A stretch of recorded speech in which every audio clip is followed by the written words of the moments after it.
Olá pessoal, boa noite, como vamos? 18h30 em ponto.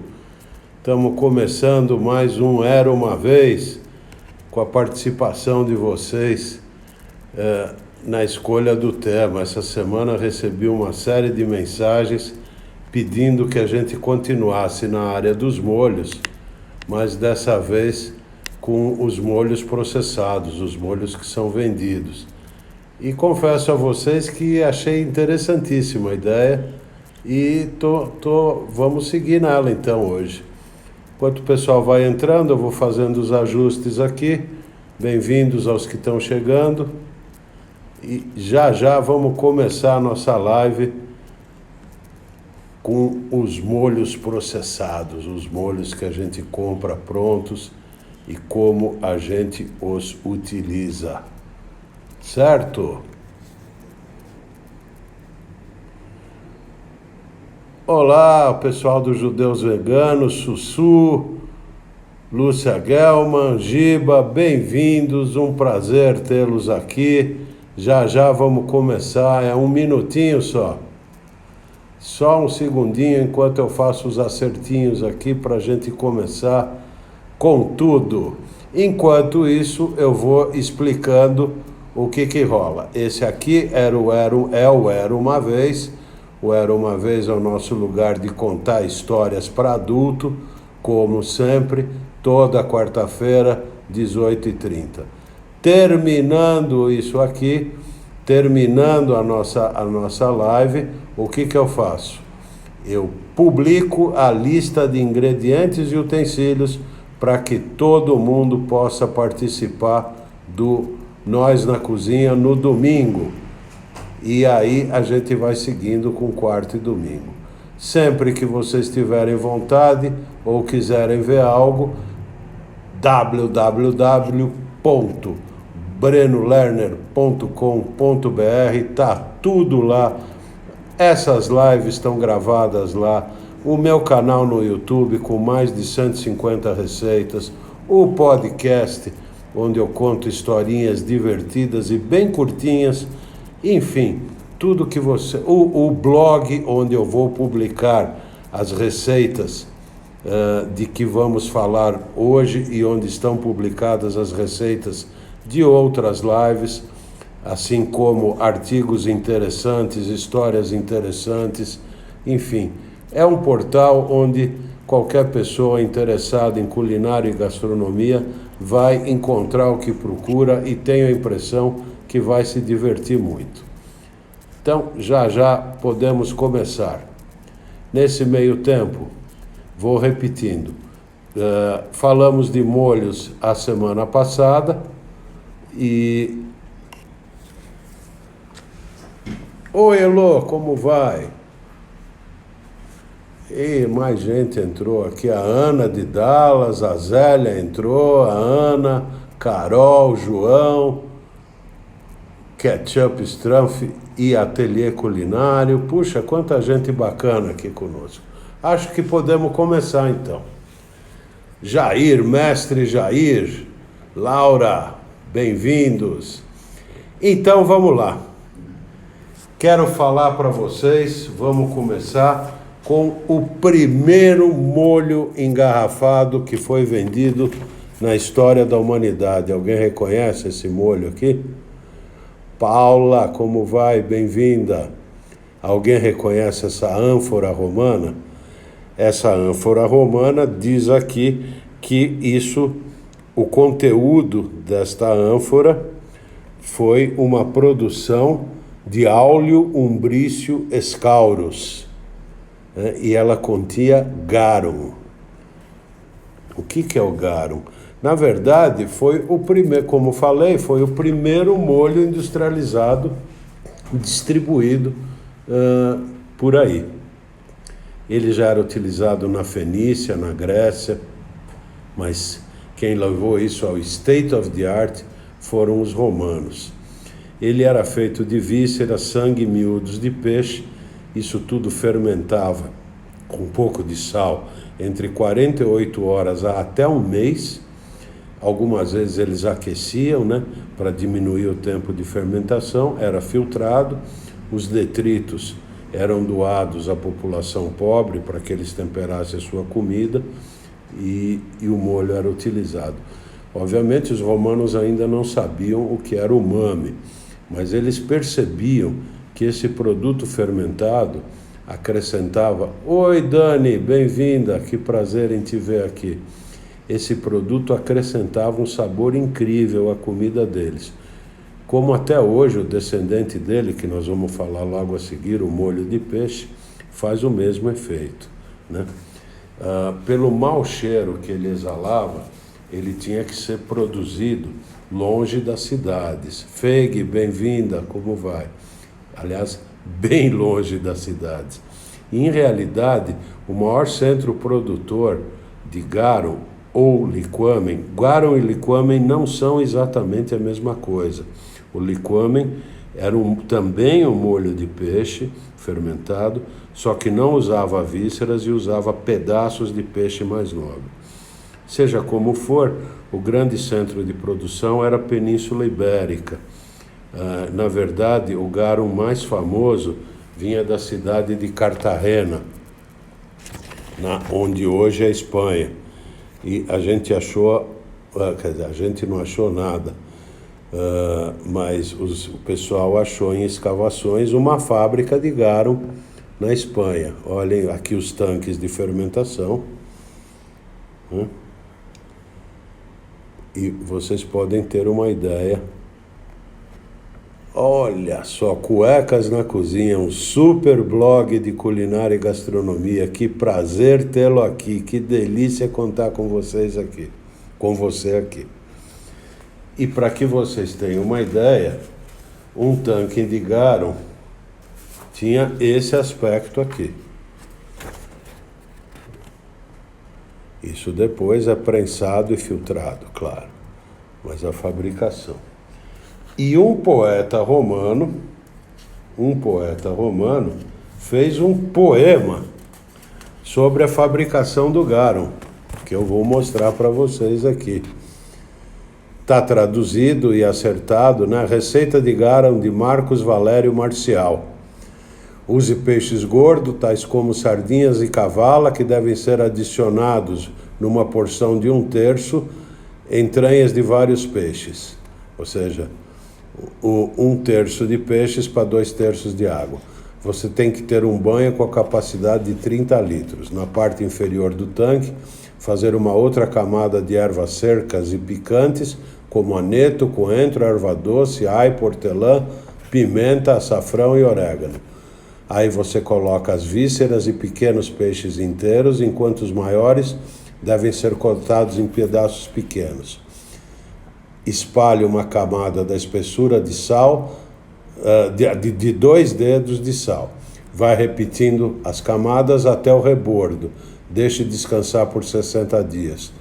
Mexa frequentemente nos primeiros dias. No final, você vai ter um líquido bastante espesso, que é precisamente o garum. Ele será preservado por um longo tempo. Olha aí, Sônia, Serginho, Júlio, bem-vindos. É importante que eu diga a vocês que um garum de qualidade podia custar muito caro. E você tinha alguns tipos de garum, como o enogarum, que era o garum misturado com vinho, ou hidrogarum, que era um garum mais vagabundo, que era misturado com água. Um garum de extrema qualidade podia chegar a custar 154 denários, a moeda unitária romana, daí inclusive vem a palavra dinheiro, por litro. 154 denários era mais ou menos o equivalente a 5 meses de salário de um trabalhador romano da classe baixa. Para vocês terem uma ideia de quanto poderia custar um garum. Bom, vamos para o descendente imediato do garum, que é o molho de peixe usado pelos povos do Oriente. Então, aqui você tem os tanques de fermentação num processo bastante assemelhado. Essa é uma fábrica coreana de molho de peixe, como vocês podem ver, né? Há 2.300 anos atrás já se registravam molhos de soja fermentada com peixe. Vocês vão ver que o início do shoyu se confunde um pouco com o início do molho de peixe. Na dinastia Zhou, que foi uma das dinastias mais longas da China, ao redor de 1046 a.C., já havia registro de uma receita em que se misturava feijões de soja, peixe e sal para fermentar. É até provável que uma dessas receitas, que era conhecida na China como Kuetiap, esteja na origem do ketchup. Nós vamos discutir isso um bocadinho mais para frente, quando a gente falar do ketchup. A demanda por molho de peixe foi caindo na China, curiosamente, e aumentando nos outros países da Ásia, a ponto de, a um dado momento, ter um divisor, uma linha que dividia as cozinhas. Na Ásia do Sudoeste, Vietnã, Tailândia, Camboja, usavam mais o molho de peixe. E na Ásia do Norte, China, Coreia, Japão, usavam mais o molho de soja. Eles eram e são preparados basicamente com peixe e sal, variando o uso de pedaços e vísceras ou peixes inteiros, para maior ou menor quantidade. O peixe essencial é sempre a anchova, mas também se usa sardinha, arenque ou peixes, todo peixe oleoso, né? Quanto mais oleoso, melhor. Você vai achar molhos caríssimos de peixe que são fermentados por até 2 anos. Então, nas Filipinas, o molho de peixe é conhecido como pati, né?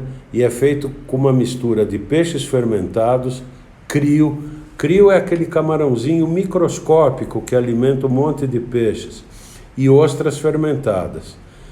O líquido resultante é somente filtrado, sendo que o molho que sai da cabeça do barril é considerado uma iguaria e é caríssimo. A Tailândia, que é o maior produtor mundial de nampla, que é como chama o molho de peixe, e é usado assim indiscriminadamente em toda a culinária tailandesa. Opa, Raíssa, chefe Viana, muito bem-vindos, prazer em tê-los aqui. Meus amigos, usem o vosso aviãozinho aí de baixo para chamar os seus amigos a participar da nossa conversa aqui, né? Na Tailândia existe uma distinção entre o piaci, que é o molho de peixe feito de peixes de água doce, e o pia kratak, que é feito de peixes do mar, né? Eu também estava com saudade, Raíssa, bem-vinda novamente. Eles são colocados num barril na proporção de 3 de peixe para 2 de sal e fermentam no mínimo por 8 meses, podendo chegar até a 5 anos de fermentação. Depois da filtragem, os dejetos são misturados com água e produzem um molho de peixe de segunda qualidade, que infelizmente é aquele que chega aqui no Brasil para a gente, né? No Vietnã, esse molho chama nuroc man e é feito basicamente de anchova e arenque, não se usa outros peixes.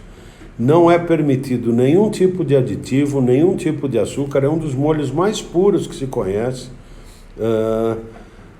O molho da primeira filtragem, e isso vem até no rótulo, é extremamente valorizado, né?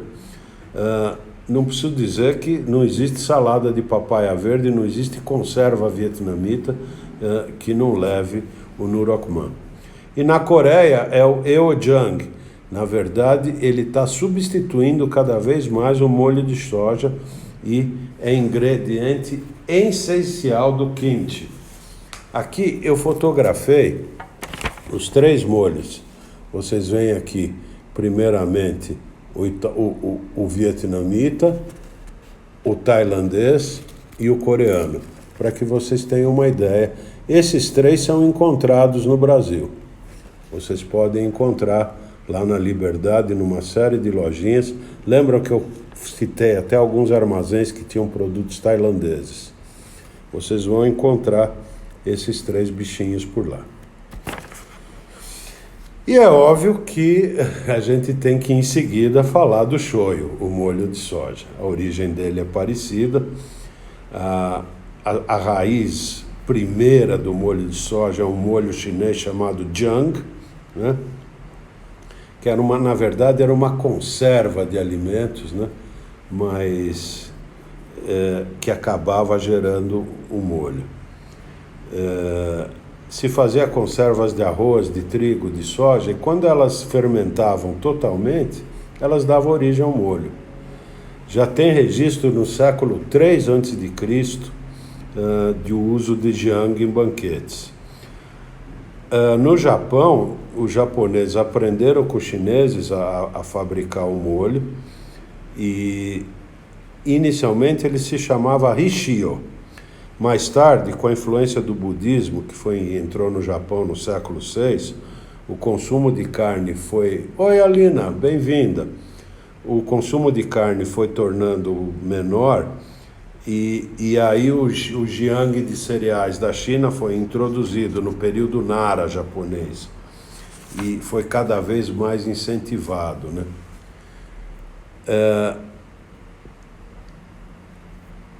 Frades, missionários jesuítas portugueses, em 1603, publicaram um diário chamado Nippon Jisho.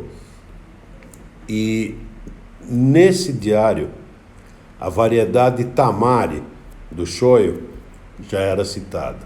Mas rapidamente, eu quero mostrar uma gravura antiga japonesa que mostra o fabrico do shoyu. Aliás, olha que belíssima gravura, que trabalho lindo, né? Que vai da fermentação. Aí, olha que coisa linda. A torra dos vegetais, a fermentação, a mistura, vem daqui para cá. Então, o que você vai ter é um pré-preparo dos ingredientes. A soja é molhada com água para depois ser cozida, o trigo é torrado e moído, a soja cozida e o trigo triturado são misturados com cod. Cod é um fungo do gênero Aspergillus, ele está na base da maioria dos produtos fermentados orientais, né? Nesse processo, o fungo é cultivado com a soja e o trigo por 3 dias. E o segredo total de um bom shoyu está nesses 3 dias aí. Aí passa para a etapa do envelhecimento, a salmoura é misturada aos ingredientes e forma um pré-molho chamado moromi. O moromi é envelhecido em um tanque por meses, ocorre uma segunda fermentação, né? Isso pode ir de 6 meses até a 2 anos, tá? E de vez em quando se mexe tudo isso, como mostra aqui a gravura, para aerar lá e não deixar aparecer bolores, só ficarem os fungos. Quando o moromi já está envelhecido, ele é comprimido e é filtrado em tecidos, né? A Elô está dizendo que a transmissão parou no Instagram dela. Alguém podia me acenar ou me dizer se está tudo ok, se é só o da Elô? Porque parece que no dela parou. Para mim aqui consta que esteja tudo bem. Tá tudo ok. Oi, Roscas. Bem-vindo. Elô, acho que é a tua ligação, dá uma olhadinha aí. A Luísa também está me dando um ok. Bom, depois que ele é filtrado, ele é esterilizado, termina a filtração, o shoyu é aquecido para esterilizar, né, matar os micro-organismos, e aí é adicionado aroma e cor com outras essências, né? Aí o shoyu é engarrafado e distribuído. Aí é que a gente tem que ver alguma coisa. Existem 5 tipos básicos de shoyu, que eu mostro aqui. Vocês vão vendo? Do mais claro ao mais escuro. Vamos lá. Koikushi shoyu. Esse é o shoyu normal, é o shoyu que a gente mais encontra nos supermercados, é o mais exportado, né? Ele tem um sabor entre salgado, com toque adocicado e bastante umami, né? Aí tem o Sukuchi shoyu. Ele se originou na região de Kansai, no Japão. Ele é produzido com 10% a mais de sal do que o Koikuchi, e com isso ele envelhece mais lentamente. Ele tem uma cor um pouquinho mais clara e um aroma um pouquinho mais sutil. Nós temos um único produtor de Usukuchi Shoyu no Brasil, que é a Hatenko, a Maruichi. O Tamari Shoyu é de todos o considerado o mais natureba. Ele é mais grosso, tem um umami bem mais profundo e ele tem um arominha que é típico dele. É conhecido também como sashimi tamari, ou seja, ele é muito utilizado para o sashimi e para o sushi. No teriyaki também se usa bastante ele por causa da coloração. Aí tem o Sashikomi Shoyu, né? Ele difere dos outros porque, em vez de usar água para fermentar, ele usa a produção anterior de molho de soja na salga e na fermentação. Isso acrescenta sabor, acrescenta cor, acrescenta aromas muito fortes, e ele é muito usado para sushi e sashimi, né? É também chamado de Kanro Shoyu. E aí você tem o Shiro Shoyu. Tradução literal do Shiro Shoyu, que é esse primeiro aqui, né? É um shoyu branco. Ele é mais claro que o Usukuchi, que seria o seguinte, né? Com sabor mais leve, um toque mais adocicado, né? E pela sua coloração, ele é muito utilizado em sopas e em pratos que a gente não quer mudar a coloração para escuro, como por exemplo o shawamuchi, aquele pudinzinho delicioso. A Hatenko, né, a Maruichi, também produz esse shoyu no Brasil. Aqui eu mostro para vocês esses dois shoyus mais claros, o Usukuchi e o Shiro. Usukuchi e Shiro. Então, como eu falei, nós temos produção no Brasil desses dois shoyus. A Maruichi, com o selo Hatenko, os produz. E realmente, para uma sopa ou para uma conserva que você não quer mudar a coloração dela, eles são mais interessantes. Aqui vai uma curiosidade. Aí você está comendo o seu sushi e cai shoyu na sua camisa branca. Uma das soluções mais brilhantes que existe é você pegar um pouco do nabo ralado do sushi e fazer uma compressa sobre a mancha de shoyu. Você vai ver que o nabo ralado vai extrair 100% da mancha de shoyu. Antonello, Francisco Carlos e Clarinha, muito bem-vindos. Que prazer, vocês chegaram no exato momento que a gente vai começar a falar do molho inglês, ou Worcestershire Sauce. Comecemos com um lord inglês, Lord Marcus Sandys, que foi governador de Calcutta, na Índia, e lá o cozinheiro do palácio lá servia para ele um molho na comida que ele ficava louco. Ele tanto fez que antes de ir embora da Índia, o cozinheiro deu a receita do molho para ele. E ele vai para a Inglaterra e procura dois farmacêuticos que eram amigos dele, John Wiley Lee e William Perrins, para que eles manipulassem a fórmula do molho. Isso foi em 1835. O molho ficou pronto, o pessoal experimentou e achou uma porcaria. E aí botaram o molho num barrilzinho e largaram ele no depósito da farmácia lá. Passado 1 ou 2 anos, não se sabe direito, alguém achou o barril e foi experimentar o molho. E o molho estava simplesmente espetacular. Porque, mais uma vez, ele fermentou. Ao fermentar, o sabor ficou espetacular, o umami subiu. Não vamos esquecer que esse é um molho que também deriva do garum, porque ele leva anchovas na sua composição, né? E em 1837, a Lee Perrins lança o molho Worcestershire, né? E é o molho inglês que é famosíssimo. Basicamente, ele leva vinagre de malte, vinagre de álcool, melaço, açúcar, sal, anchovas, extrato de tamarindo, cebola, alho, cravo, molho de soja, limões, picles, pimenta e alguns aromatizantes. Eu quero mostrar as propagandas da Lee Perrins da época, eram bárbaras. Aqui um lord dizendo que ele não janta sem o molho Worcestershire. O meu chefe tem sempre sucesso com os seus molhos, com os seus temperos. E ele me diz que o Lee Perrins Sauce é o segredo do seu sucesso.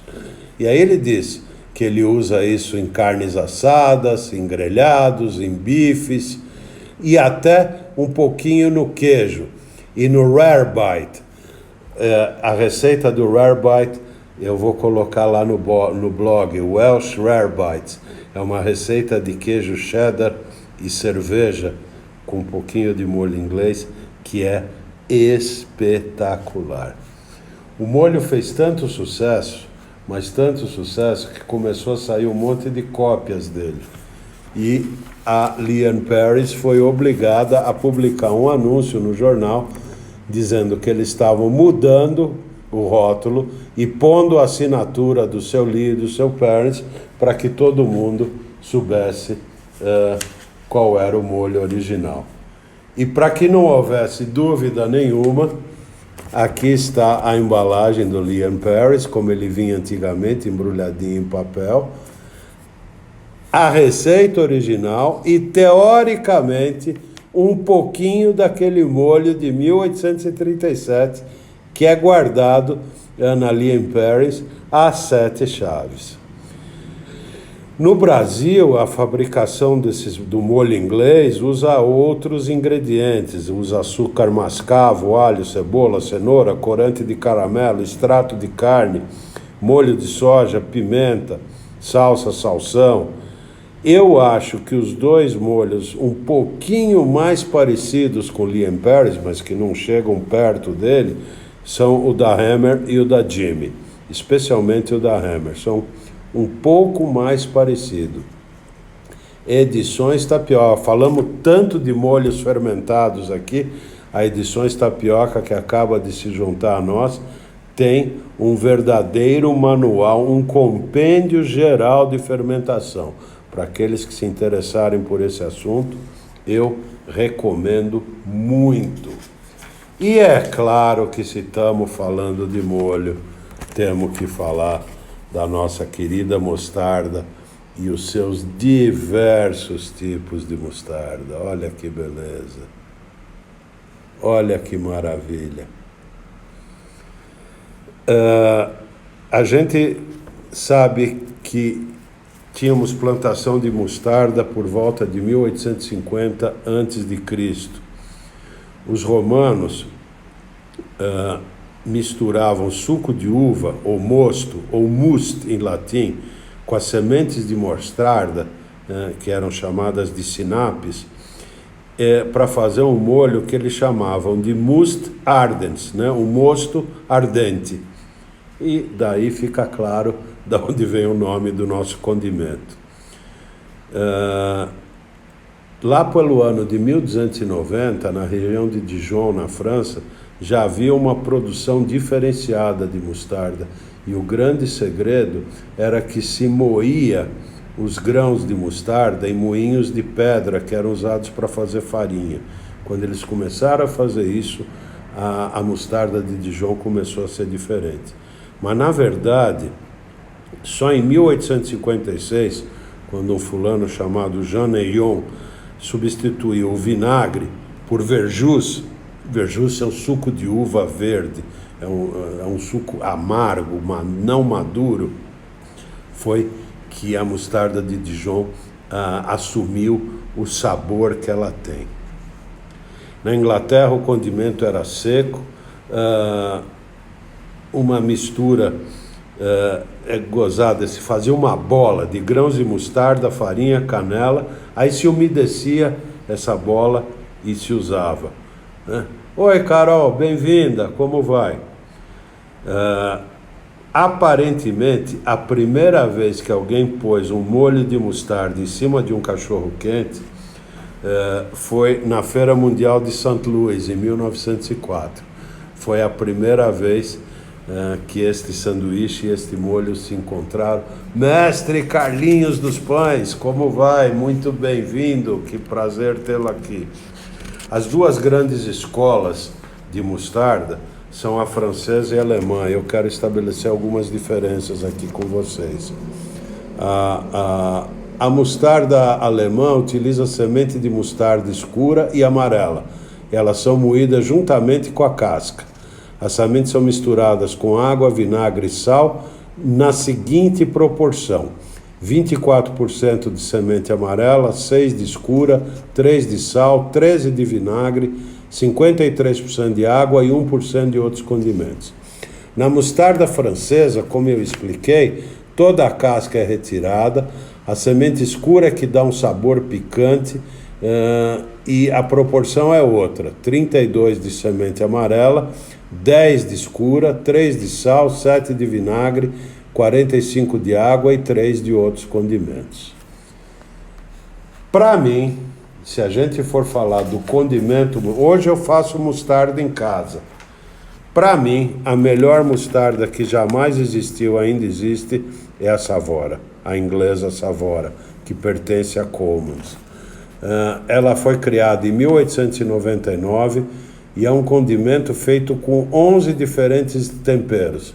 Sementes de mostarda, canela, pimenta caiena, noz moscada, curcuma, cravos, salsão, alho, estragão, vinagre de malte e um mel das 1000 flores, é um mel de primavera, né? Essas mostardas existiam no Brasil até a década de 60 ou 70, tiraram do Brasil, é um crime o que fizeram. Sempre que eu vou para o exterior, eu trago alguns vidros dela para o meu consumo. Eu acho o melhor molho de mostarda que existe e adoro. Também queria falar de uma outra mostarda que foi criada na cidade de Cremona no século XIV por uma sobra excessiva de frutas da estação. E aí o pessoal fez uma conserva com essas frutas e que levava a mostarda em pó na calda. E se criou a mostarda de Cremona, que é uma das coisas mais gostosas que existe para você pôr em cima de um cozido, de uma carne grelhada. Eu vou pôr a receita da mostarda, de como fazer a mostarda de Cremona em casa lá no blog.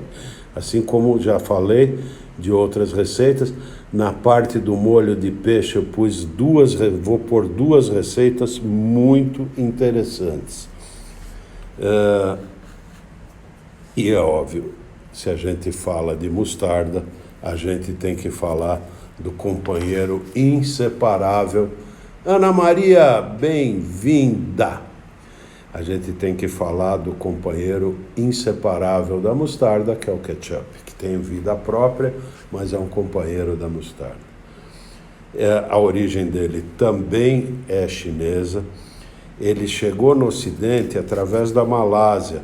Marinheiros ingleses que iam à Malásia levaram o ketchup para a Inglaterra e de lá para os Estados Unidos, onde o ingrediente principal, que era o cogumelo, se fazia um ketchup de cogumelo, que, diga-se de passagem, é vendido na Inglaterra até hoje.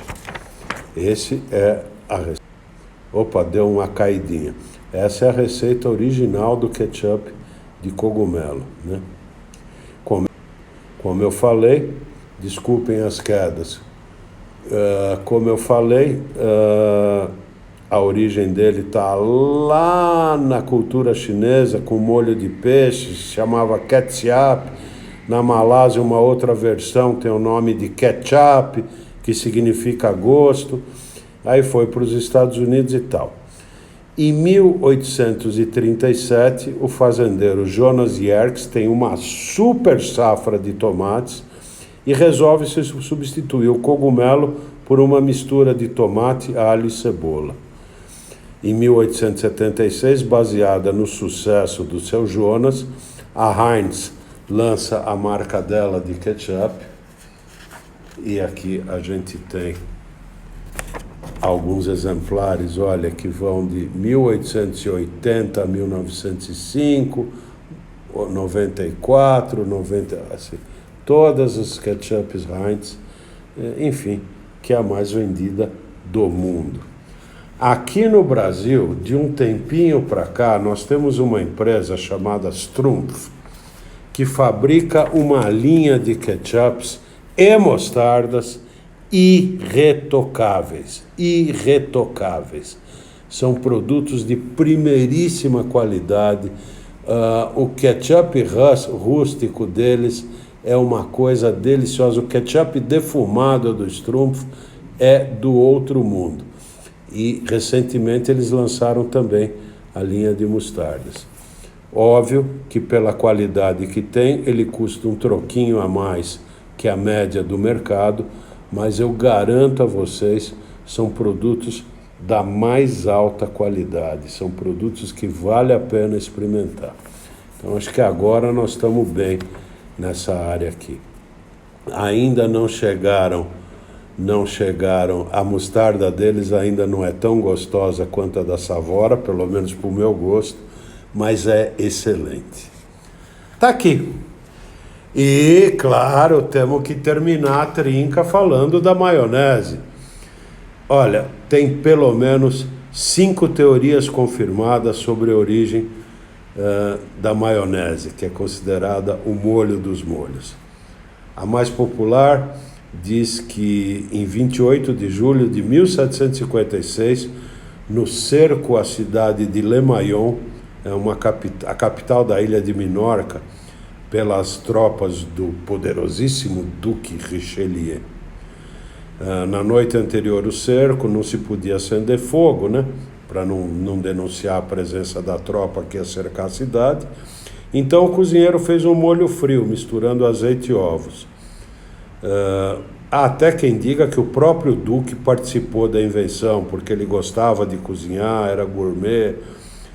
E aí do nome da cidade, Le Maillon, teria se originado o termo maionese. Os mais conservadores acreditam que o nome deriva de moyer, que em francês antigo significava gema de ovo, e o molho teria sido criado por volta de 1600.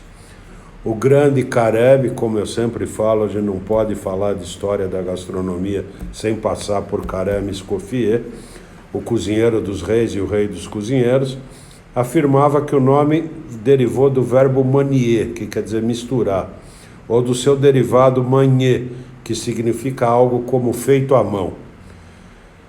Uma curiosa teoria localiza a invenção da maionese em setembro de 1589, quando o Duque de Mayenne estava prestes a atacar as tropas de Henrique IV da França e pediu a seu cozinheiro uma refeição leve, sem fogo. Laura, bem-vindo, né? Antes da batalha. O cozinheiro preparou uma salada de frango com um novo molho maravilhoso e deu-lhe o nome de maionese, o nome do Duque. Vamos lembrar que a maionese é óleo puro, gordura pura. O Duque acordou com um piriri danado e, enfraquecido, perdeu a batalha. O cozinheiro teria sido açoitado, mas ficou com a glória da invenção. Uma última teoria diz que o molho teria sido inventado na cidade de Bayonne e que, em algum momento, por um erro de impressão ou um erro de expressão, bayonnaise virou maionese. A favor dessa teoria, consta em antigos livros de culinária o molho bayonnaise, feito de ovos, azeite, ervas e cibulete. Seja de onde ele veio, em 1910, a dona de casa Nina Helm começou a preparar um molho de maionese para o marido dela, que tinha uma deli em Nova York. E em 1913, o seu Richard Hellman, o marido, teve a ideia de vender a maionese em vidros de tamanho caseiro, que os vidros eram enormes, né? Eram vidros semelhantes aos que a gente compra hoje. E a ideia dele, e ele anunciou, era que as senhoras utilizassem o vidro para suas conservas em casa. E ele fez um anúncio e disse: quem comprar a maionese, eu vou vender um aro de borracha que vai ajudar a fechar a tampa e selar a sua conserva por apenas 5 centavos de dólar. Vocês não acreditam em mim? Está aqui o anúncio que o seu Richard fez. Ele dava uma receita de salada vegetal e dizia que a maionese do Richard Hellman, Blue Ribbon, selo azul, que tem o screw top e com o vidro reaproveitável por para qualquer uso doméstico. E aqui o criminoso vidrinho da primeira embalagem de tamanho doméstico que a Hellmann's fez. Olha que bonitinho, eu quero... Desculpem, tivemos outra queda. Estão vendo? E aí passamos para o sriracha. O molho de pimenta é considerado por muitos especialistas o melhor molho de pimenta do mundo, né? Várias competições, certames que foram feitos diziam que chegaram à conclusão, Radio Chaos, muito bem-vindo, a conclusão que o molho à base de pimenta, jalapeno, vinagre destilado, alho, açúcar e sal, que são misturados e fermentados por poucos dias, seria o melhor do mundo. Em 1908, o vietnamita David Tran fundou a Hoa Phong Sriracha Sauce Company. Como ele nasceu no ano de 1945, que era o ano do galo, ele pôs um galo como símbolo. Na verdade, sriracha é considerado pela lei americana um nome genérico, quer dizer, qualquer um pode usar, ele patenteou o logo do galo e a tampinha verde. Esse molho ele tem uma ardência de 2.500 na escala de Scoville, que eu já expliquei para vocês em lives passadas. A sua origem é aparentemente, sim, tailandesa, como diz o seu Tran, da cidade de Sriracha, e teria sido atribuída a uma senhora chamada Tanum Chakpak. Ela tinha um restaurantinho de frutos do mar e peixes, a região lá é muito pródiga nisso, e ela criou esse molho. O molho tailandês original chega a 5.000 na escala de Scoville, a versão americana a 2.500. E é óbvio que, se a gente falou do sriracha, a gente tem que falar do outro molho, na verdade o molho de pimenta mais vendida do mundo, que é Tabasco.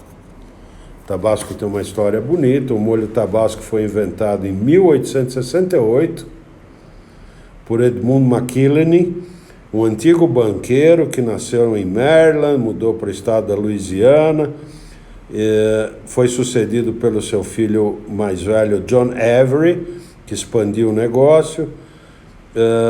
E aí ele resolveu se juntar à cavalaria de Teddy Roosevelt. Aí o irmão dele, Edward, assumiu a empresa, né? Fez a empresa crescer muito, fez as plantações de pimenta crescerem. É uma pimenta específica muito... Olha que curioso. Ela é muito parecida com a nossa dedo de moça, com a variedade chifre de veado da dedo de moça. Essa é a pimenta Tabasco, né?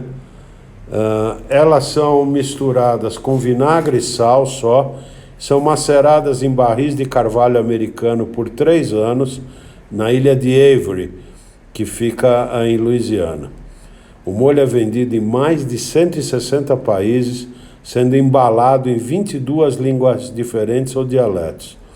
São produzidas 720 mil garrafas de 57 mililitros por dia.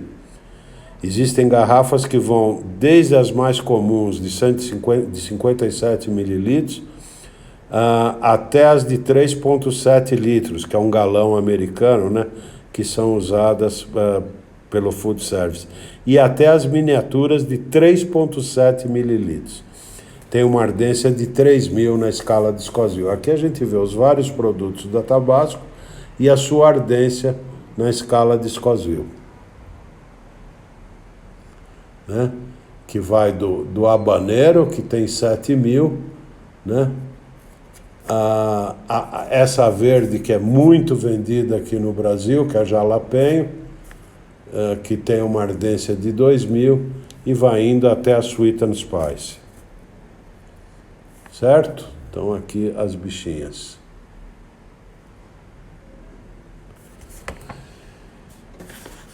E eu tenho que falar do meu molho de pimenta preferido. Eu não poderia deixar de falar para vocês, que é o Crystal Sauce. Para mim é o molho preferido. Sim, claro, coloquei uma deliciosa receita de um molho para churrasco da Tabasco, que é feito com pimenta tabasco e chocolate.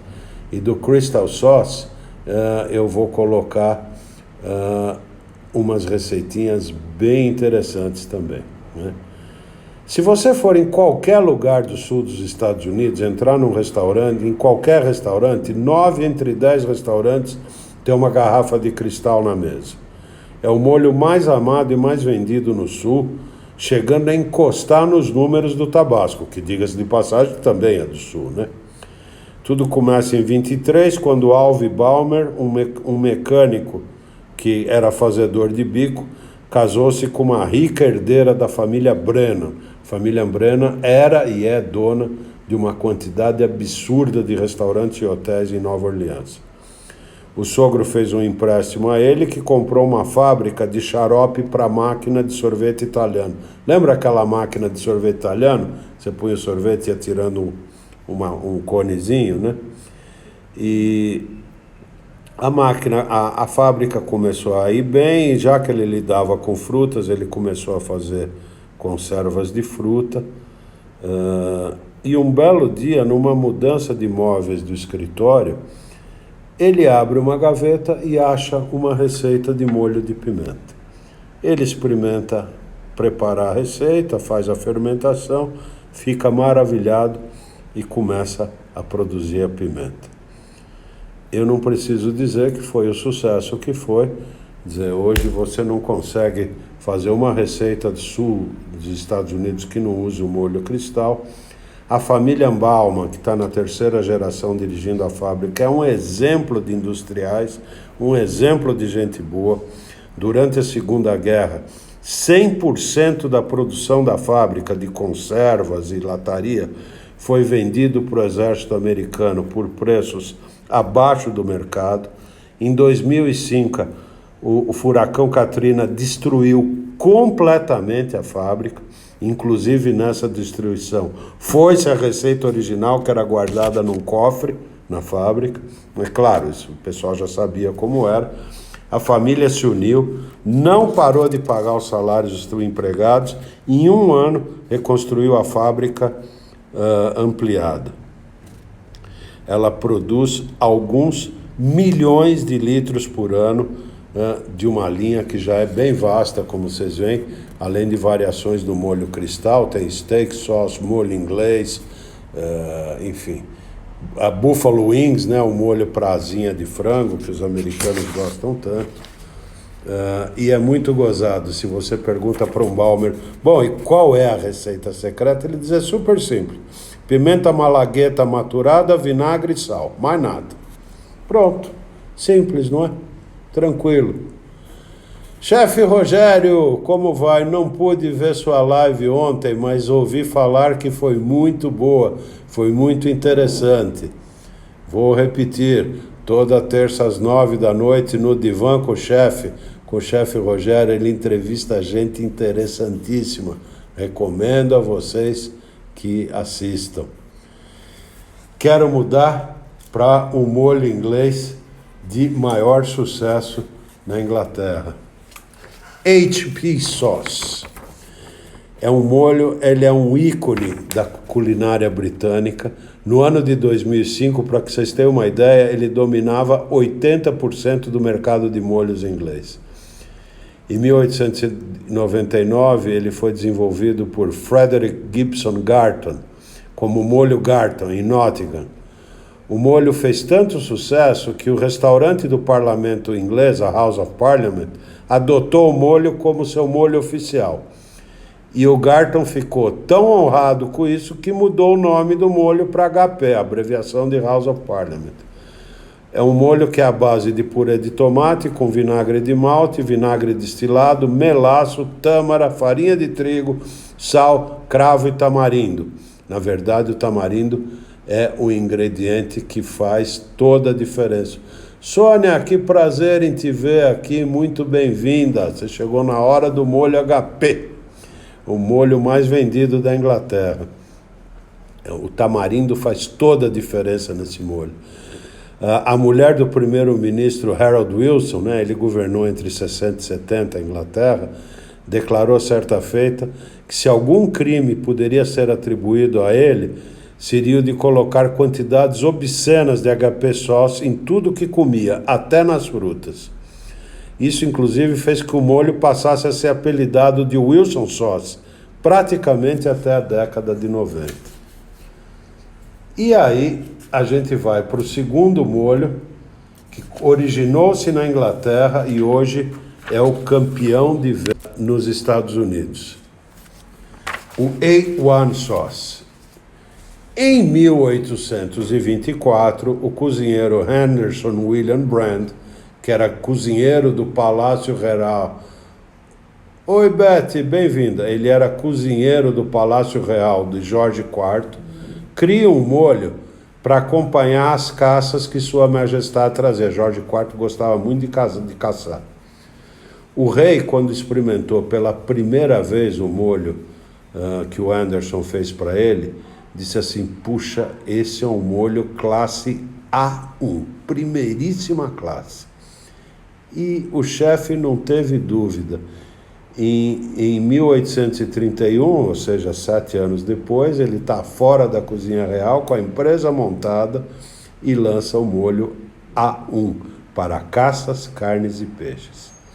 O mais curioso é que já em 1895 ele começa a exportar esse molho para os Estados Unidos, onde o molho recebeu um novo rótulo, A1 Steak Sauce, ou seja, ele era um molho para steak. E até hoje, em qualquer churrascaria, em qualquer steakhouse que você entrar nos Estados Unidos inteiro, você vai encontrar esse molho. Em 2014, o steak foi retirado do rótulo por causa dos novos hábitos de alimentação. O pessoal achou que o steak era uma limitante ao molho. Então, a gente tinha o A1 Steak Sauce e ele virou A1 Original. Seus ingredientes: purê de tomate, purê de uvas passas, vinagre destilado, xarope de milho, é um purê que é feito de casca e suco de laranja, alho, cebola, semente de salsão, sal e um monte de especiarias que eles não contam para ninguém. É um molho muito gostoso para pôr em churrasco. Ele tem um toque, como vocês estão vendo pelos ingredientes, um toque bem adocicado, bem gostoso. E lá se vai indo o nosso tempo, vamos direto aos molhos de ostra. Mais um caso de acidente na cozinha que vira um sucesso. Em 1888, o Sr. Li Kunsheng tinha uma barraca de chá na cidade de Nashui, na China. E nessa barraca a especialidade dele era uma sopa de ostras.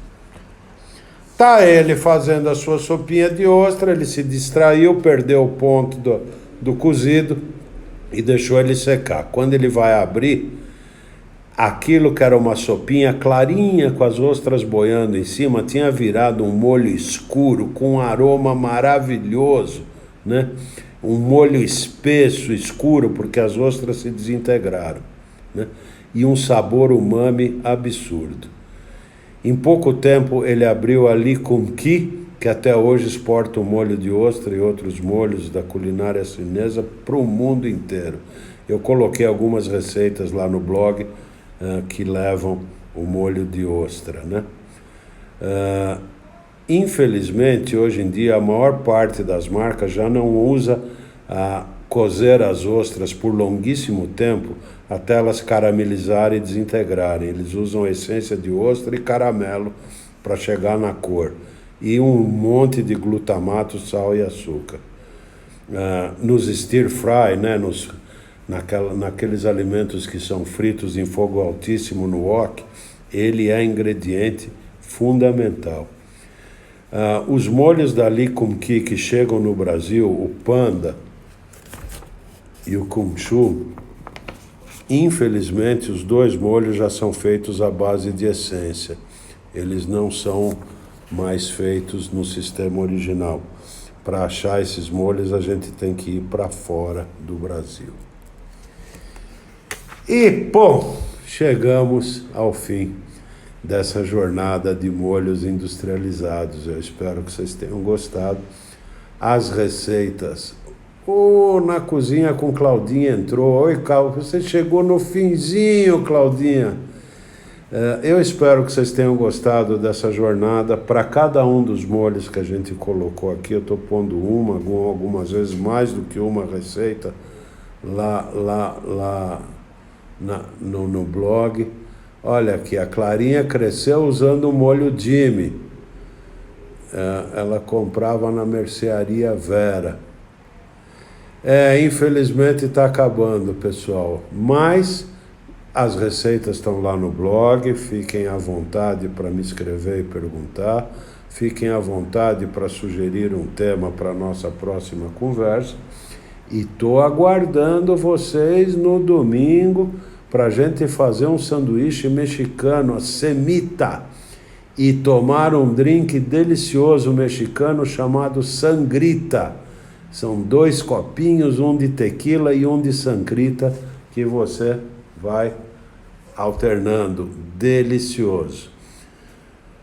www.branolerner.com.br. Já as receitas estão no blog, já esse vídeo está na seção de lives, fora tudo mais que vocês podem encontrar.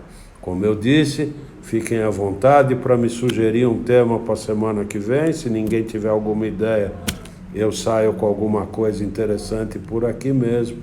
Espero que vocês tenham gostado, espero que vocês tenham se divertido, saber a história interessantíssima desses molhos. Vocês viram que a maioria, alguns deles, tem centenas de anos, e os mais novinhos têm pelo menos 100 anos. E estão aí há mais de 100 anos nos atendendo, temperando e diversificando a nossa cozinha. Estamos aqui prontos, então. Fiquem em casa, fiquem com saúde, fiquem com Deus. Beijão para vocês. Fui. Tchau, tchau.